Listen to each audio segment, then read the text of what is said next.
Good morning, sir. I need to open a community fund. Wait, I can help him. not yet. Is there a problem? That depends on what's in the folder. Then read it.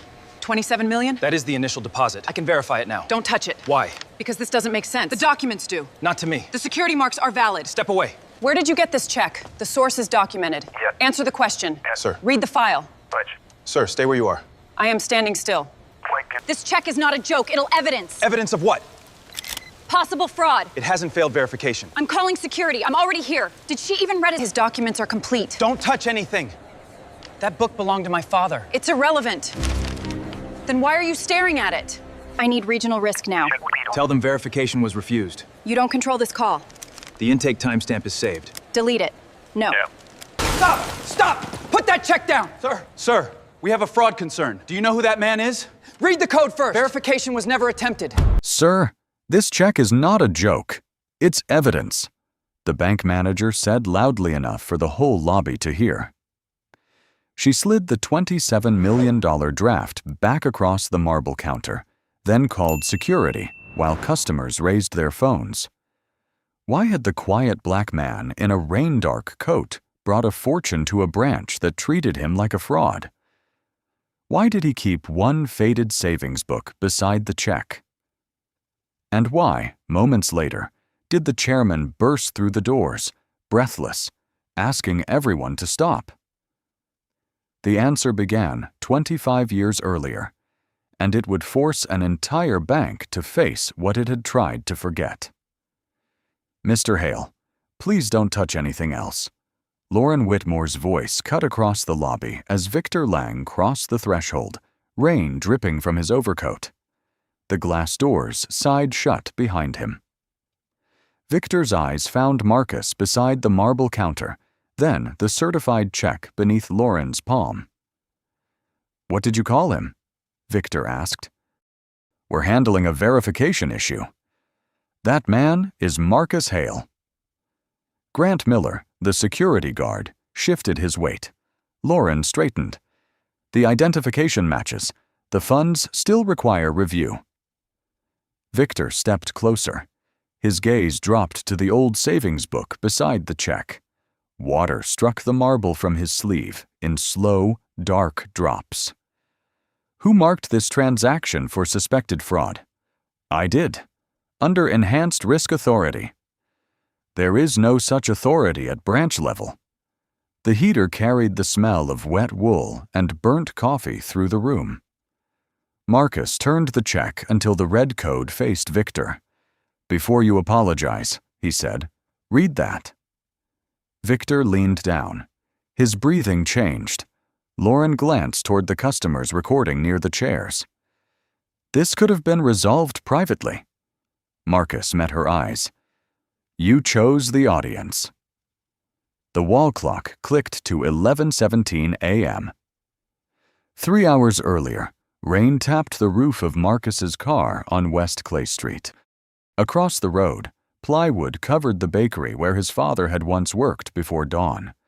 The faded outline of Hale's bread still showed beneath peeling paint. Naomi waited under the awning with 2 paper cups and rolled plans. Her burgundy scarf snapped in the wind. "You're late," she said. 4 minutes. You used to say 4 minutes could kill a deal." Marcus took the cup. "Today isn't a deal. That's what worries me." A bus passed, spraying cold water across the curb. Marcus tucked the worn leather folder beneath his coat. "At noon, families are coming because you told them the fund was real." "It is." "And Sterling Harbor gets to stand beside you for the cameras. They provide the accounts. They denied Grandpa the loan that could have kept this place open." Marcus's fingers tightened around the warm cup. The cardboard softened beneath his thumb. "That was 25 years ago. And they never admitted it." Marcus opened the folder and removed a faded savings book, its corners rounded by years of handling. Samuel Hale's careful signature crossed the first page. Naomi lowered her voice. "You still carry that?" "Only when I need to remember what numbers leave out." "Then don't let them turn today into an advertisement." "I won't." That's not a promise. Marcus closed the book and slid it beside the certified check. I will fund the center. I will protect the businesses. But I will not buy a polished apology with silence. Naomi handed over the plans. Call me before 11. I will. She stepped toward the bakery, then looked back. And if they make you choose? Marcus opened the car door. The folder rested against his ribs, heavier than the check inside it. Then they'll learn what the choice costs.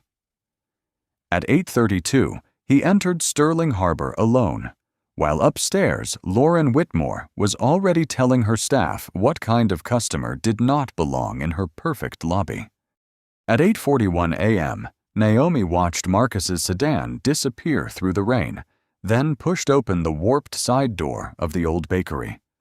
Dust clung to the counters, and the faint smell of yeast lingered beneath damp plaster. She set the rolled plans beside 2 boxes of light fixtures. Her phone buzzed. You forgot your coffee, she said. I noticed at the first red light. You also forgot to answer me. Marcus's voice came through beneath the thump of windshield wipers. About choosing? About what happens if the bank wants your money, but not the truth. A turn signal clicked twice before he answered. Then they don't get the money. Naomi faced the plywood covering the front windows. $430 million? That number belongs to the deal. This place belonged to your grandfather. You say that now. I said it when no one was listening. She crouched beside a cabinet the crew had pulled from the wall. A rusted flour scoop lay behind it, along with a narrow envelope browned at the edges. Dad, wait. What is it? She lifted the envelope. Samuel Hale's name was typed across the front. In the corner sat the old crest of Sterling Harbor. There's a letter here. The wipers stopped on his end. Open it. You kept all his papers. Not that one. Naomi slid a finger beneath the brittle flap. The page was short. Application declined. Insufficient collateral. No further review recommended. A blue pencil mark crossed the line listing the bakery equipment. Beside it, someone had written, Neighborhood Risk. She read the words aloud in the cold room. Marcus said, Put it with the plans. You knew they used language like this? I knew what they told him at the counter. That he should return with someone who could explain the forms? Yes. Naomi pressed the paper against her knee. And you still walked into that bank alone. That was the point. Rain rattled harder against the boards. In the back, a loose vent tapped unevenly. You're testing them, she said. No, I'm giving them one ordinary chance to do the right thing. And if they fail, they'll have to explain it in daylight. Naomi crossed to the center of the room, where 6 folding tables waited for the families invited to the noon announcement. Each place held an application packet and a sharpened pencil. She turned one pencil so its point faced inward. Promise me there won't be cameras until the owners are seated. There won't. And no giant check. You hate giant checks. They make people look like props. Agreed. She tucked the rejection letter inside the rolled plans. Call me by 11, not your assistant. You. I will. The line ended, but Naomi kept the phone against her ear for another second. At 8:56, Marcus parked beneath the stone awning of Sterling Harbor. He took the certified check, the savings book, and the empty space where Samuel's rejection letter should have been. Before stepping out, he looked at Naomi's untouched coffee in the cup holder. Then he buttoned his raincoat and entered without security, while above him Lauren Whitmore aligned a row of pens and told her staff, Today, nothing unexpected reaches my desk. Again, Lauren said, tapping the counter. No clutter, no delays, no scenes. At 8:57 a.m., the branch smelled of lemon polish, printer heat, and burnt coffee. Rain streaked glass doors. Denise Carter stood behind Station 3, straightening deposit slips that were already square. Lauren moved down the row, checking nameplates, collars, and monitor angles. She wore control like a uniform: navy dress, pearl earrings, hair pinned so tightly not one strand moved. "Secret shoppers may come in today," she said. "We are being evaluated." Denise glanced toward the empty lobby. "For service? For everything." Grant adjusted his tie near the entrance. "Anything specific?" Lauren's finger stopped on a faint mark in the glass. She rubbed until her knuckle paled. "Anything that looks out of pattern." Denise set the slips down. "What does that mean?" "It means use judgment." "That's not in the manual." Lauren turned. Warm air moved over the cool marble, but Denise felt the skin tighten along her arms. "My office," Lauren said. Before Denise could move, Lauren's phone rang. The display showed Owen Pierce, Regional Risk. Lauren answered. "Good morning." Owen's voice was smooth. "Today needs to be clean. No complaints. No unresolved alerts. No customers wandering around confused. We're ready. You're 3 points behind Ashland on quarterly efficiency." "I know. And the branch manager promotion is discussed Monday." Lauren looked through the glass wall. "There won't be a problem." Owen gave a short laugh. "Problems don't announce themselves. They walk in looking ordinary." The call ended. Denise entered with forms. "You wanted these?" Lauren aligned them with her desk edge. "Stop challenging instructions in front of staff." "I asked what the instruction meant." "You knew." "No, I knew what it sounded like." For a moment, only rain and the buzz of a ceiling light filled the office. Lauren lowered her voice. "I have spent 12 years getting close to this position." "I didn't mention the position." "You didn't have to." Denise watched Lauren's thumb return to the invisible mark on the glass. She had seen the gesture before audit calls, before Lauren changed a review into a concern. At 9:03, the front doors opened. Cold air rolled across the floor. A tall black man stepped inside alone, lean beneath a charcoal raincoat, close-cropped salt and pepper hair wet at the temples. He carried a worn brown leather folder and shook rain from his shoes. Lauren saw the coat first, then the folder, then the absence of an assistant. "Denise," she said, "I see him. Keep it simple." Marcus crossed the lobby without looking at the marble columns or framed awards. His gaze settled on the counter, then the clock above it. Denise stepped forward. "Good morning, sir. How can I help you?" He placed the folder down, but kept one hand over it. "I need to open a restricted community fund account." "Do you have the formation documents?" "Yes." "And the initial deposit?" Marcus opened the folder. The old savings book lay on top. Beneath it rested a certified check. Denise read the amount twice. $27 million. The printer behind her clicked awake. Lauren was already walking toward them. Lauren stopped beside Station 3 before Denise could lift the check. $27 million? Marcus kept one hand on the worn folder. "That is the initial deposit." "For a community fund?" "Yes." Lauren looked at his rain-dark coat, then at the check. The clock above the lobby clicked once. Denise turned to her monitor. "I'll begin with the formation documents and issuing bank verification." "Not yet," Lauren said. "That is the first step."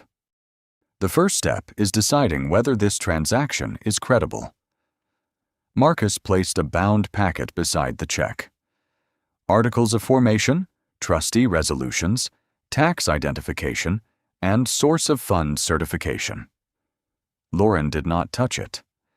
"Where did you get the money?" A printer hummed. Warm toner mixed with burnt coffee. "The remitter is listed on the draft," Marcus said.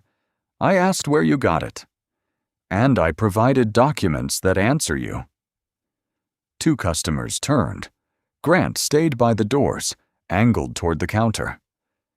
Denise cleared her throat. The draft has the required security marks.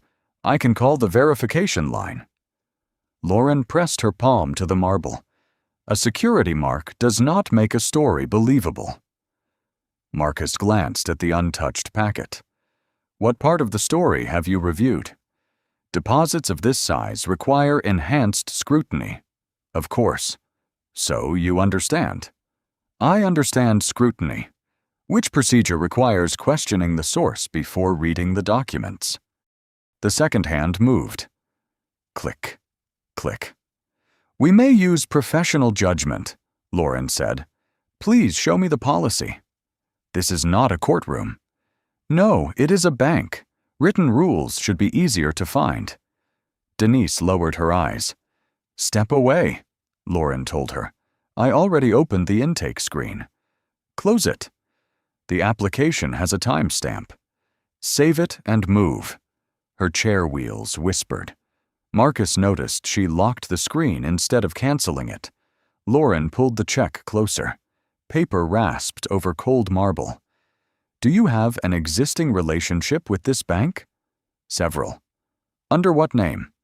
The relevant entities are in front of you. That is not what I asked. Marcus unbuttoned his wet coat, revealing the navy suit. A drop slid from his cuff and darkened the counter. My name is Marcus Hale. Lauren entered it on her tablet. No retail profile appeared. There is no account here under that name. You searched one database. It is the database available to this branch. Then you need another database. A cart rattled past outside, swallowing the clock. When it faded, the ticking returned louder. Lauren looked at Grant. Come closer. He stopped several feet from Marcus. Is there a safety concern? I need you present. Marcus left the documents exposed. Am I being denied service? I haven't decided. What fact are you waiting for? Her eyes settled on the old savings book beneath the packet. I'm waiting for something that makes $27 million in your hands make sense. Denise inhaled sharply. Marcus's voice stayed level. Read the documents. Lauren pushed them back with 2 fingers. First, she said, loud enough for nearby customers, explain how a man who walked in looking like you came into possession of this check. The words settled over the lobby, harder than the rain against the glass. Marcus did not move. Denise's fingers froze above the keyboard. Grant shifted near the doors. Lauren lifted the check. Did you find this? Were you asked to deliver it? Is someone using your name? Marcus looked at the camera, then at Lauren. You have my identification. I have a driver's license. You also have a passport, trust documents, tax records, and a certified draft. I have papers. You have not read them. The heater clicked on, carrying wet wool and burnt coffee through the lobby. Lauren's mouth tightened. People present convincing documents every day. Then verify them. I am protecting this institution. From what? Fraud. The word carried. Phones rose above shoulders. Grant stepped closer. Sir, remain where you are. I am standing at the counter. Please don't make this difficult. For whom? Grant looked down. Denise reached for the packet. Ms. Whitmore, I can call the issuing bank in under 3 minutes. Lauren caught the papers first. No. You asked for verification. I asked for control of the transaction. When she pulled the packet, the folder slipped from Marcus's damp hand and struck the floor. Documents fanned beneath the counter. The old savings book slid farther and opened near Lauren's shoes. No one bent down. A customer stepped around it as if it were a spill.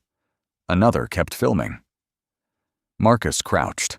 Cold marble pressed through one knee. He gathered the pages, then reached for the book. Denise saw the blue notation before he closed it. Loan review declined. Below it, in faded pencil, neighborhood risk. Is that from this bank? She asked. It belonged to my father. Lauren glanced at the page. That is irrelevant. Then why did you read it? I didn't. You stopped speaking?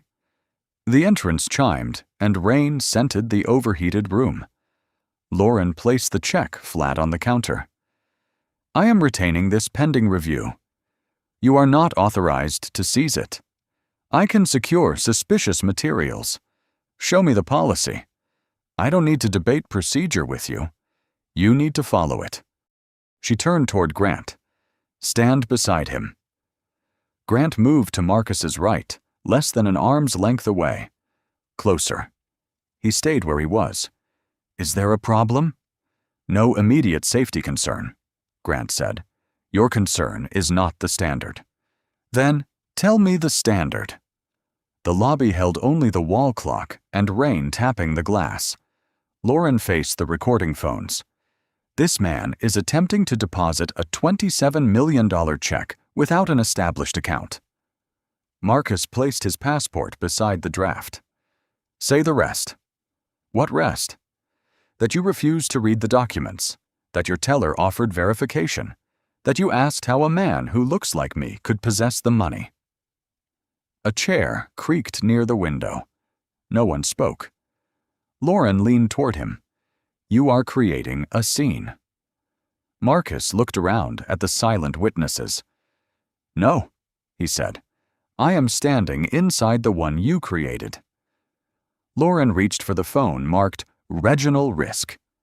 As it began to ring, Denise wrote 9:16 a.m. on a deposit slip and slid it beneath her keyboard. Regional Risk. Owen Pierce answered on the second ring. Lauren turned from the lobby, but not far enough to keep Marcus from hearing. I have a probable fraud attempt, she said. $27 million draft. Unclear source. Has the draft failed verification? Owen asked. We haven't reached that stage. Identification mismatch? No. Threatening behavior? Lauren glanced at Grant. He is refusing to cooperate. Marcus said, I have answered every written requirement presented. Owen heard him. Put me on speaker. Lauren pressed the button. Mr. Hale, Owen said, this branch may apply enhanced review when a transaction falls outside expected customer patterns. Marcus rested 2 fingers beside the check. Identify the policy number. That is internal. Then identify the written trigger. Large amount. No local profile. Unusual presentation. What does presentation mean? Marcus asked. Lauren cut in. He arrived without an appointment, carrying papers in a damaged folder. My folder is not a risk category. Owen exhaled. Place a temporary hold on the intake. Use code F-17. Denise turned from her monitor. F-17 is for confirmed document inconsistency. Lauren covered the speaker. You are not part of this call. I'm the teller assigned to the intake. Not anymore. Marcus looked at Denise. Keep the original timestamp. Owen said, retain the draft and move him away from the public area. On what authority? Marcus asked. Operational security. That phrase is not in your customer procedure. You seem familiar with our rules. I read agreements before signing them. The air vent rattled overhead. Marcus's phone vibrated inside his coat. Naomi appeared on the screen, then vanished when he declined the call. 7% battery. Lauren noticed. You may contact counsel after our review. I was not asking permission. Grant's jaw tightened. Ms. Whitmore, we cannot stop him from calling anyone. I said move him, not restrain him. Then he is free to leave? Owen answered first. Not with the draft under review. Marcus faced the speaker. You are holding my property while refusing to state a valid rule. We are protecting the bank. Record that sentence accurately. Denise opened a service log and typed the time. Lauren stepped behind her and snapped the monitor dark. Go to the break room. No. Lauren stared. Excuse me? I will not alter or erase an active transaction record. The printer released a warm page. Denise took it and folded it once. Owen's voice sharpened. Remove the teller and secure the customer in a consultation room. Grant looked toward the transparent room beside the vault corridor. The door locks automatically. Then keep it open, he said. Lauren picked up the check and folder. Mr. Hale, this way. Marcus did not follow until Denise slid a deposit slip beneath her keyboard.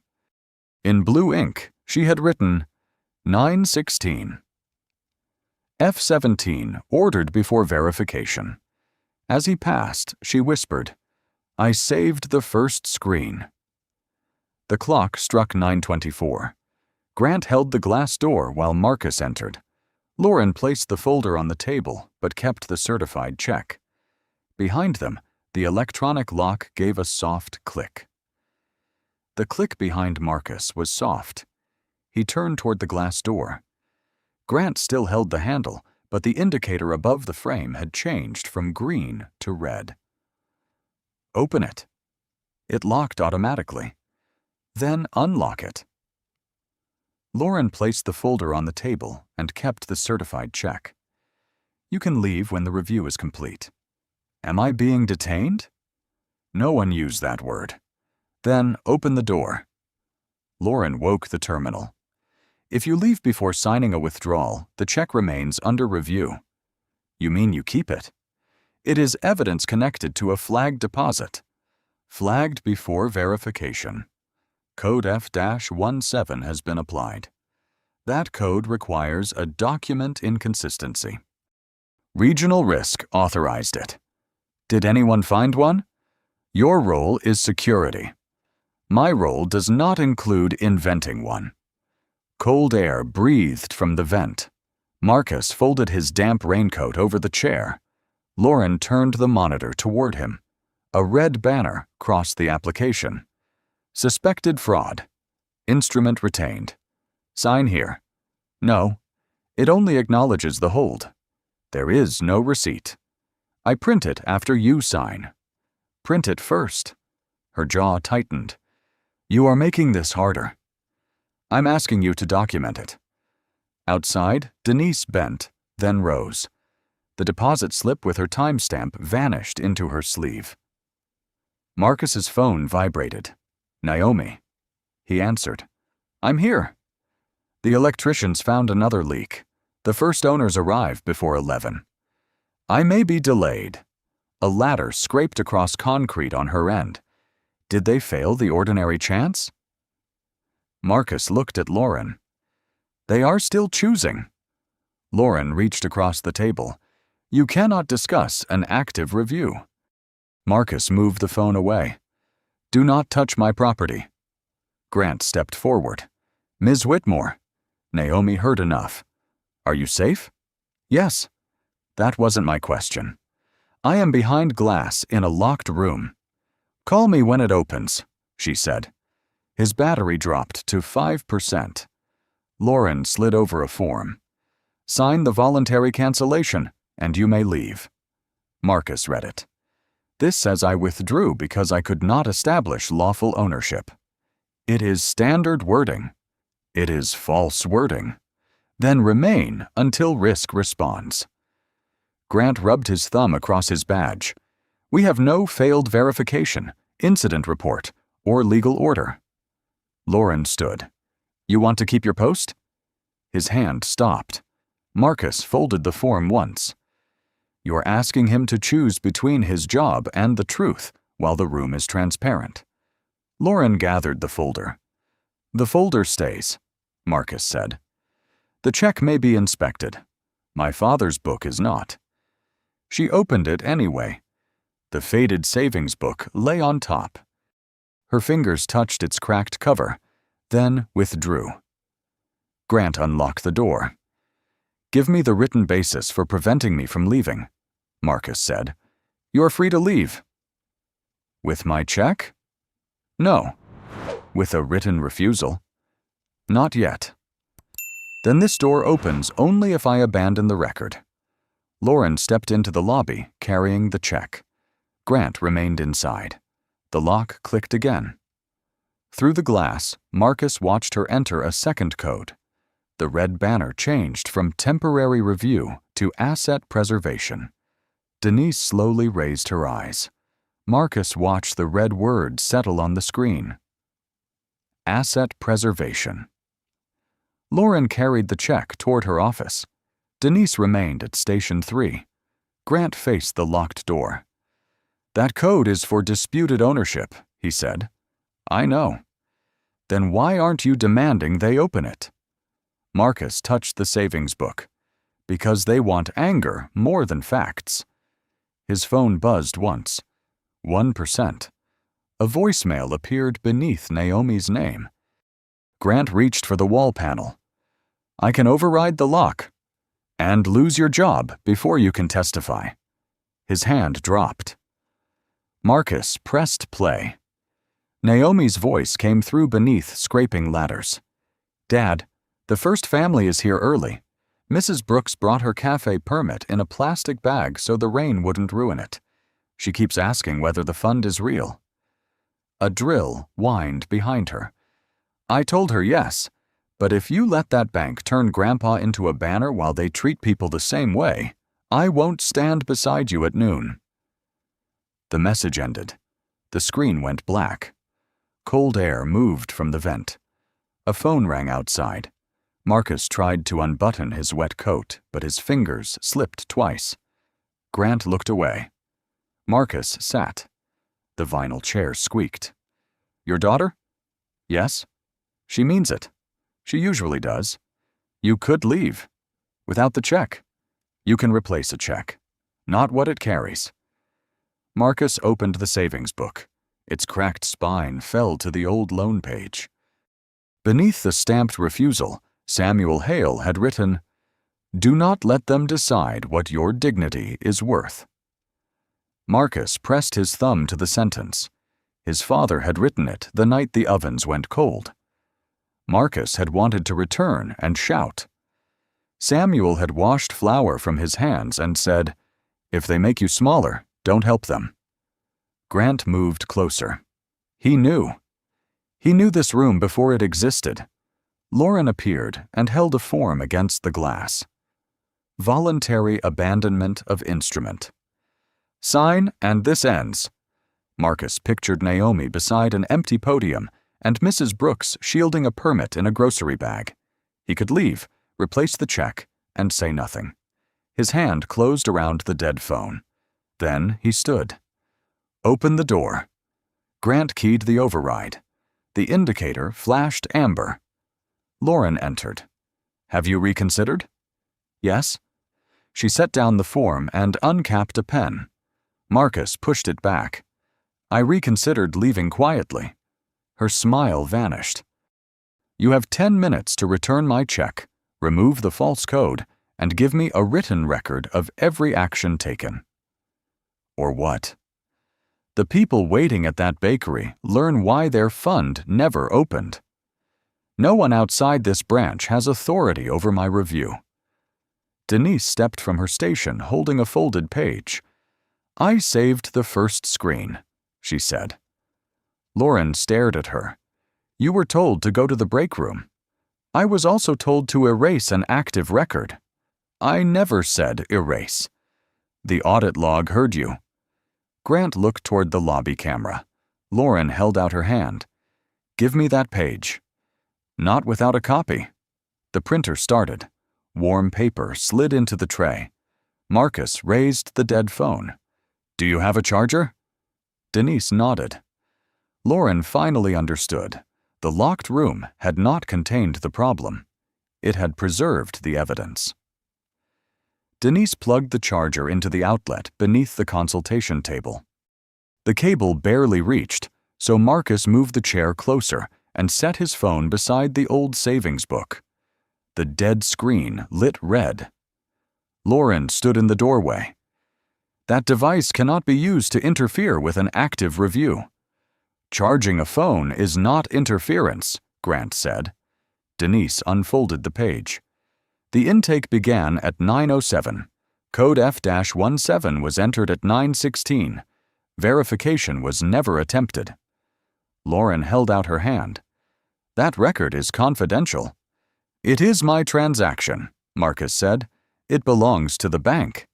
Then the bank should explain it. The battery icon crept from red to a thin green line. At 2%, Marcus dialed from memory.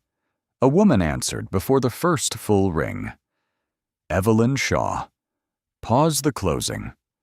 Lauren's fingers stopped against the doorframe. Evelyn, 48, General Counsel to Hale Renewal Partners, never wasted a word. Reason? Sterling Harbor placed a false fraud code on the Samuel Hale Community Fund deposit and retained the instrument without verification. Are you safe? Yes. Free to leave? Only if I abandon the check or sign a false statement. Paper moved on Evelyn's end. Who authorized it? Branch Manager Lauren Whitmore. Regional Risk supplied the code. Lauren stepped forward. You cannot make accusations during a live compliance process. Marcus kept his eyes on the green line. Did you hear that? I did, Evelyn said. Litigation hold? Yes. Suspend the $430 million capitalization agreement. Notify the board that closing conditions are unmet. Denise's breath caught. Grant looked at the check in Lauren's hand. Immediate suspension? Evelyn asked. Immediate. Done. The call lasted 43 seconds. Lauren gave a dry laugh. You expect me to believe you can stop a transaction of that size from this room? Marcus unplugged the phone. You do not need to believe me. 6 blocks away, Arthur Kim was reviewing exception alerts. 34 and known for reading footnotes others skipped, he saw the notice cross his screen. Hale Renewal Partners. Closing paused. The reason listed the branch number. Arthur opened the ledger. A $27 million draft showed F-17, then asset preservation, with no failed validation attached. He called the branch. Lauren's desk phone rang. Do not answer, she told Denise. It rang again.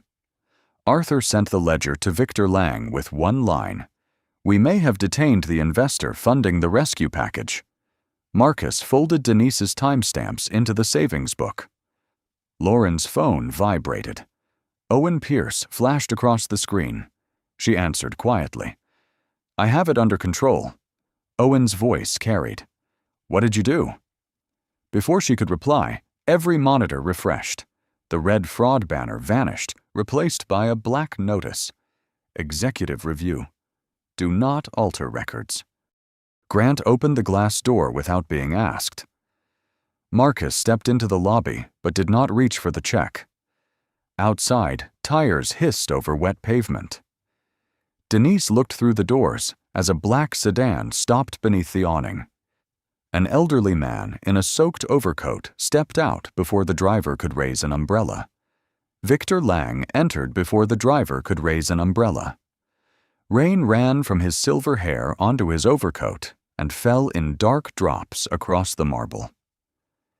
Where is Marcus Hale? Marcus stood beside the consultation room, his phone attached to Denise's charger. Lauren held the certified check against her chest. Victor crossed the lobby. Mr. Hale, I'm Victor Lang, chairman of Sterling Harbor. I know. Victor saw the code on Lauren's terminal. Release his check. Sir, we identified an irregular transaction and followed enhanced risk procedure. Which procedure? Owen Pierce authorized F-17. Victor turned to Denise. Did verification fail? It was never attempted. Grant added, there was no threat. Wet wool, coffee, and warm toner filled the lobby. Remove the code, Victor said. Lauren entered her credentials. A warning appeared. Executive review lock. I can't. Marcus rotated the receipt so Victor could see the red fraud notation. Before you apologize, he said, read that. Victor read every line. Water struck the floor from his sleeve, one drop at a time. Mr. Hale, this should never have happened. It did. I offer my apology and the apology of this institution. The institution has not examined what happened. I'll order an investigation. You plan to close a $430 million capitalization agreement today. Did you examine how your branches decide who appears credible? Victor did not answer. Lauren looked between them. What agreement? Arthur Kim appeared on Denise's monitor. The Hale renewal transaction. Mr. Hale is its founder and controlling principal. Victor said, his firm is providing the capital that prevents 23 branch closures and protects more than 800 jobs. Marcus's face stayed still. That is not why my check is valid. No, Victor said.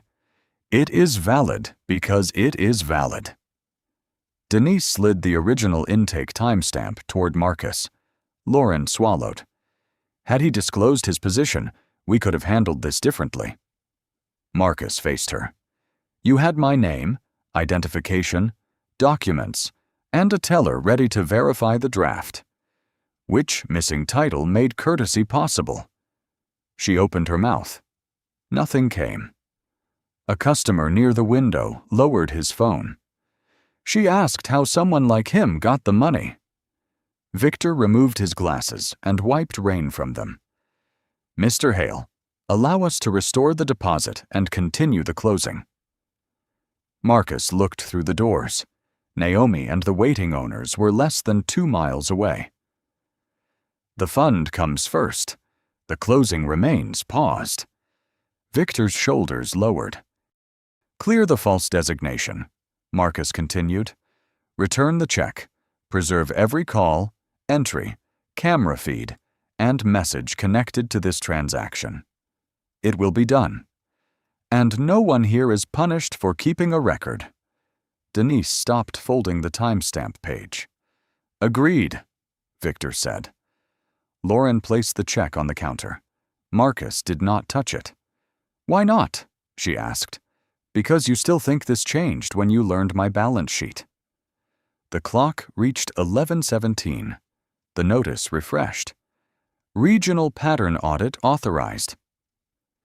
Across town, Owen Pierce stopped calling the branch and began deleting messages. Owen Pierce deleted 3 messages before the preservation alert reached his laptop. The 4th would not disappear. Legal hold active flashed across the screen beside Miriam Cole's name. Owen closed the window, loosened his tie, and called Lauren. She did not answer. At Sterling Harbor, Denise finally verified the check. Draft confirmed, she said. How long? Marcus asked. 2 minutes and 11 seconds. Lauren stared at the green line. The doors opened. Miriam Cole entered, carrying a gray case. At 56, the former regulator wore her silver hair in a blunt bob and expected records to outlive excuses. No devices leave this building. No one deletes, edits, or forwards anything without my authorization. Victor offered his hand. Miriam. She looked at the wet floor, the recording customers, and the check. You called after the damage, she said. That enters the report. Lauren folded her arms. I followed regional guidance. Then regional guidance will be examined. Miriam opened the case. Miss Carter, show me the first intake. Denise opened her saved screen. Her hands shook when Miriam asked who ordered the code. Mr. Pierce, she said. Ms. Whitmore entered it. Did you object? Yes. Did you stop it? No. The printer released a page. Miriam marked the time. Grant stood beside the consultation room door, rubbing his thumb over his security badge. Mr. Miller, was Mr. Hale free to leave? He was told he could leave without the check. That is not what I asked. Grant unclipped the badge. Metal tapped the table. No. Did he threaten anyone? No. Why did you stay at the door? His eyes remained on the badge. I wanted to keep my job. No one moved. Miriam placed the badge beside the incident log. Leave it there. By 12:06 p.m., the first archive search had found 47 complaints linked to phrases like unusual presentation, inconsistent profile, and elevated appearance risk. That last phrase isn't in our manual, Denise said. No, Miriam replied. It appears in Mr. Pierce's manager emails. Victor read one message twice. Customers whose appearance conflicts with transaction value should receive extended scrutiny before verification. Lauren sat down. I thought it was approved policy. You never asked compliance? Miriam said. Owen said discretion protected us. From whom? Marcus had stepped aside to call Naomi. The check cleared, he told her. A pause. Are you coming? Yes, but the announcement changes. How? The bank does not stand behind us today. Through the glass, Denise listed customers Lauren had delayed while others were waved through. The owners speak first, Marcus said. We listen. When the call ended, Miriam approached with a sealed audit log. I need your statement. You'll have it. And the savings book. Marcus covered it with one hand. A copy, she corrected. The original stays with you. Grant's badge caught the ceiling light. Beside it lay a printout showing every minute he had stood silent. Miriam's phone lit. Owen Pierce attempted to delete archived messages, she said. Victor turned toward the elevator. Miriam closed the case. Now we know where the investigation goes next. Miriam set the recorder between them at 1:18 p.m. State your full name. Marcus Samuel Hale. Rain traced silver lines down the windows, and cold air pressed against Marcus's damp cuffs. Victor sat opposite him. Lauren occupied the far end, separated by 3 chairs. Miriam pointed to the old savings book. Why did you bring that? Marcus opened it to the declined loan page. My father, Samuel Hale, owned a bakery on West Clay Street. 25 years ago, the main oven failed. He asked this bank for $12,000. Victor leaned forward. Was the business insolvent? No. He had purchase orders, equipment, and 12 years of deposits here. Then why was he refused? Marcus slid the book across the table. He was told the neighborhood made the loan unsafe. He was also told to return with someone who could explain the forms. Lauren's chair scraped. Miriam read the penciled note. Neighborhood risk. The oven stayed cold, Marcus said. 3 employees lost their jobs. My father sold the building 6 months later. Victor looked at the signature beneath the decision. His hand stopped above the page. Elias Vane. You know it? Miriam asked. He trained me. The vent hummed. Victor removed his glasses. He taught us that instinct mattered more than paperwork. Marcus watched him. Whose instinct? Victor did not answer. Miriam passed the book to Denise. She held it by the edges. Grant read the notation next. Lauren received it last. This was before my time, she said. The sentence you used today was new, Marcus said. The decision beneath it was not. I didn't know about your father. You did not need to know him to read my documents. Her thumb hovered over the cover, but did not close it. At 1:46, Victor requested a recess. In the corridor, he stood beside Marcus beneath a light that buzzed every few seconds. I joined 2 years after that denial, Victor said. Elias sponsored me. And you never questioned what he taught? I believed discipline kept institutions alive. My father believed deposits earned him a fair hearing. Victor looked through the glass at the book. What do you want? not a private regret. I can authorize compensation. That replaces money. It does not replace the years he thought failure was his fault.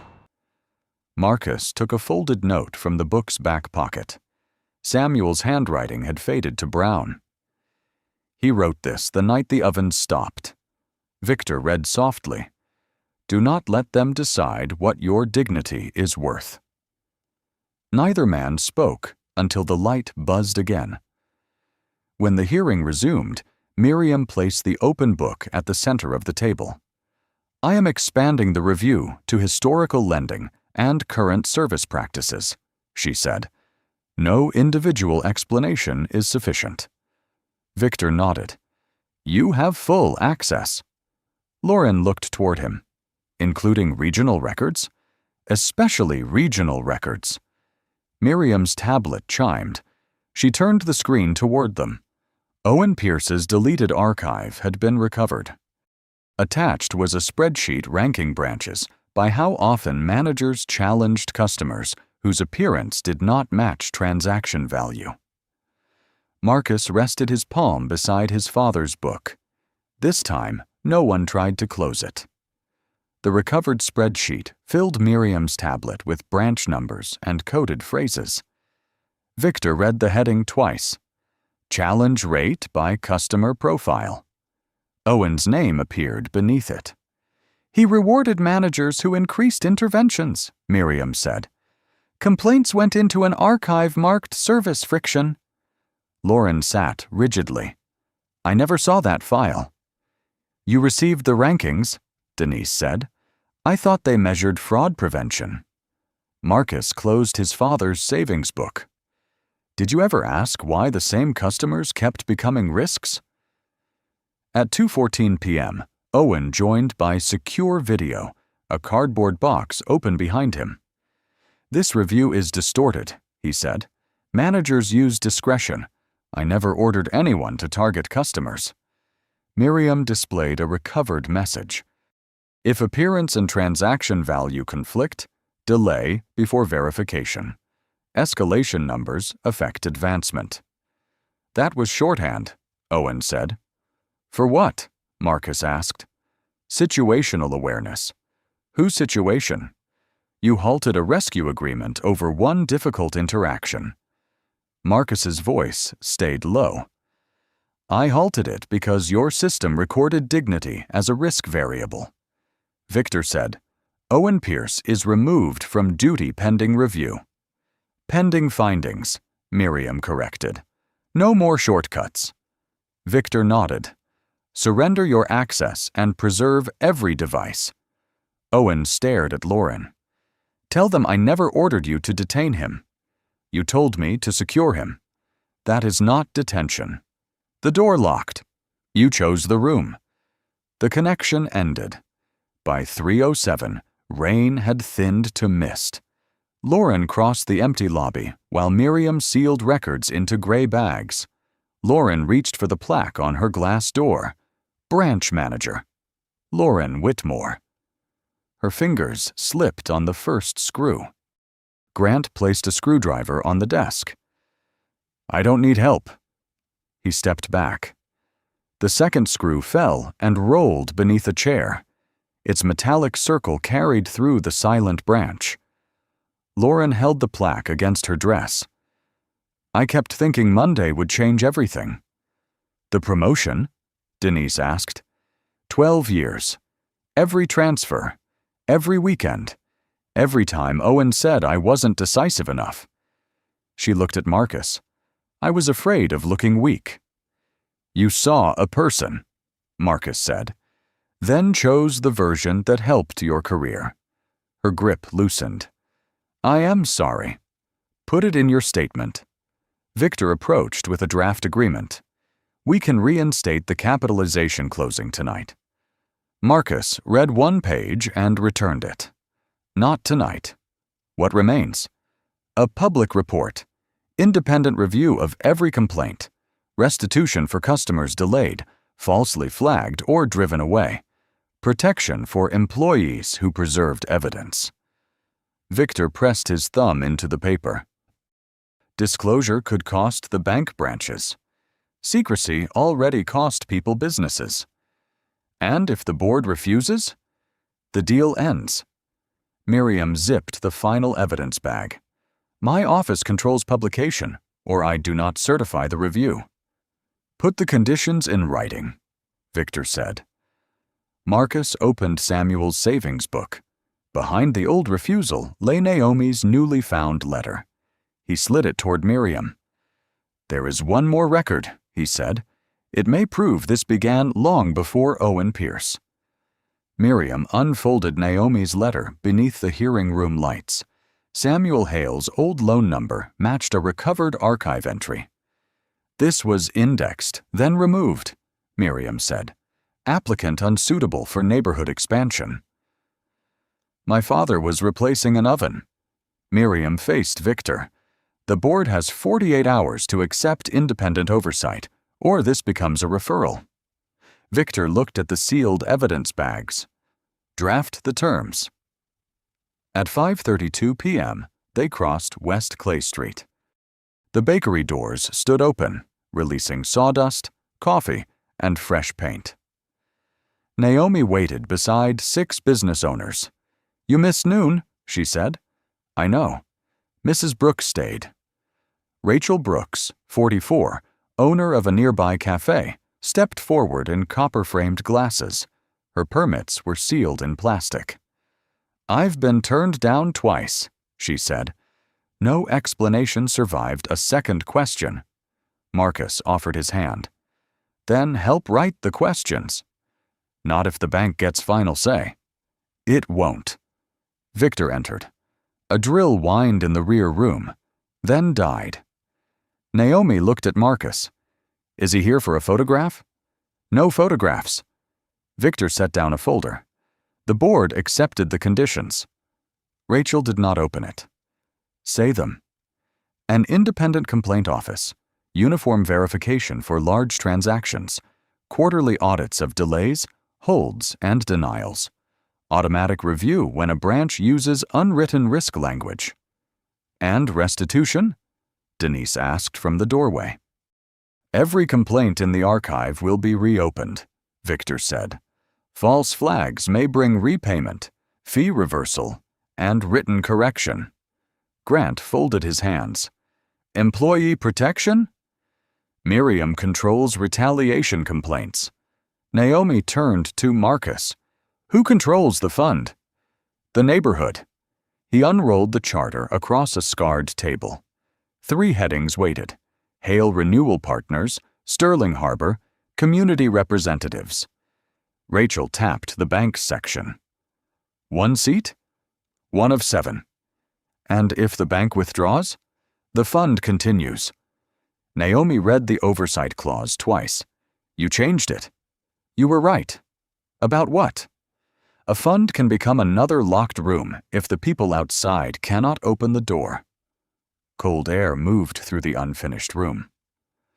Marcus signed first. Victor added his name. Marcus turned the pen toward Naomi. She did not take it. I'm not a business owner. You're the legal observer. I'm your daughter. That is why your signature cannot replace theirs. Naomi looked at Rachel and the others. She signed beside Marcus, then left a wide blank space before the community line. For people who haven't walked in yet, she said. Rachel removed her permits from the plastic bag, placed them in that space, and signed below. By sunset, the charter held 7 names. Victor agreed the first public report would begin with Samuel's denied application. Workers lifted the old bakery sign. Beneath peeling paint, Samuel's surname appeared again. Naomi touched the savings book. What do we call this place? Marcus watched warm light spread through the repaired windows. The Samuel Hale Center, he said, but the doors belong to everyone. 1 year later, those doors opened before sunrise. At 6:12 a.m., 1 year after the charter was signed, Naomi unlocked the Samuel Hale Center before the sun reached West Clay Street. Warm air carried coffee, fresh paint, and bread from Rachel Brooks's new kitchen. 6 former storage rooms had become offices. A tailor pinned a hem near the window. 2 brothers tested lights above their repair shop. On the wall, Sterling Harbor's first public report listed every reopened complaint and correction.